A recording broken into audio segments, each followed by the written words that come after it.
Did you know that heels were originally designed for men? Neither did I.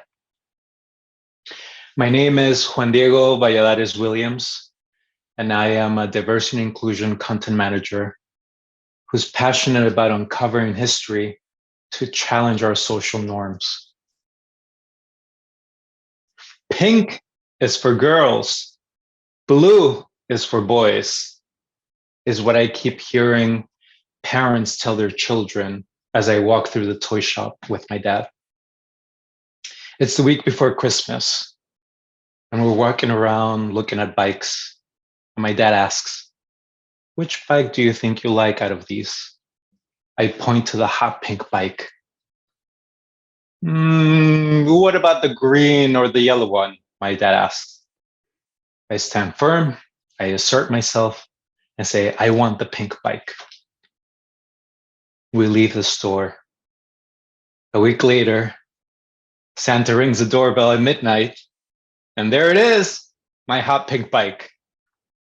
I feel such joy. I feel victorious. I feel the way any kid would if they were receiving the gift they wanted for Christmas.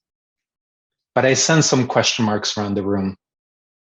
But I don't mind, not in that moment.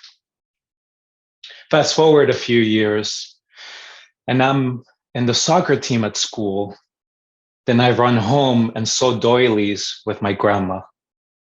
I go camping in the wilderness on the weekends with my friends, and then come home and bake chocolate cakes for the family. I go skating to the skate park to practice new tricks on the weekends. And then I come home and stay up watching Jem and the Holograms and Xena Princess Warrior. I confuse people, but I don't care. I feel safe at home. Fast forward a few years, and we just moved to the US. And we're staying at my uncle's house while we get ourselves settled. And as I'm sitting on the couch with my cousins, one of them asks me to braid her hair. And so I do. A few minutes later, my dad pulls me to the side. "You're not allowed to do that in this house." I want to ask why, but I know it's not my place. It's not my choice. It's not my house.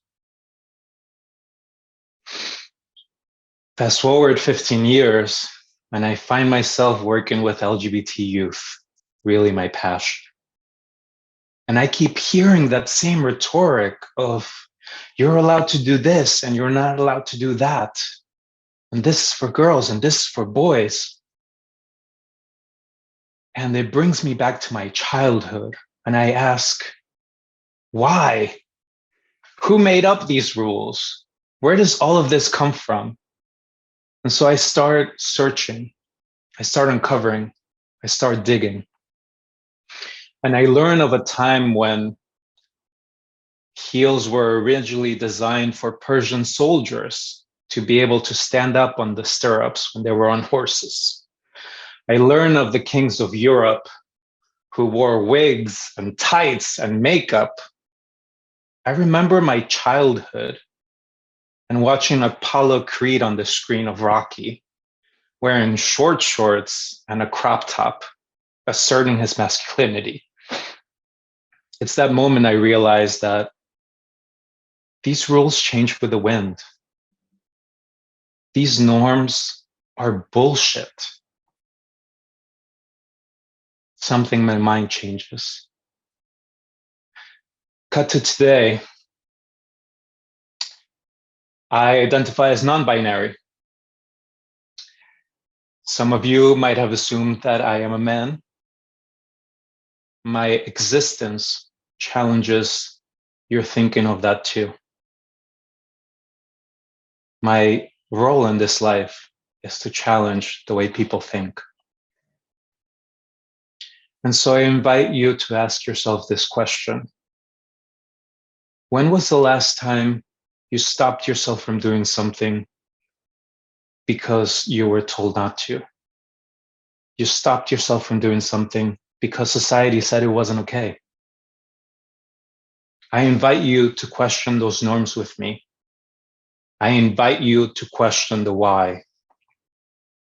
If you or your organization are ready to challenge what you think you know, then reach out to me and set yourself free.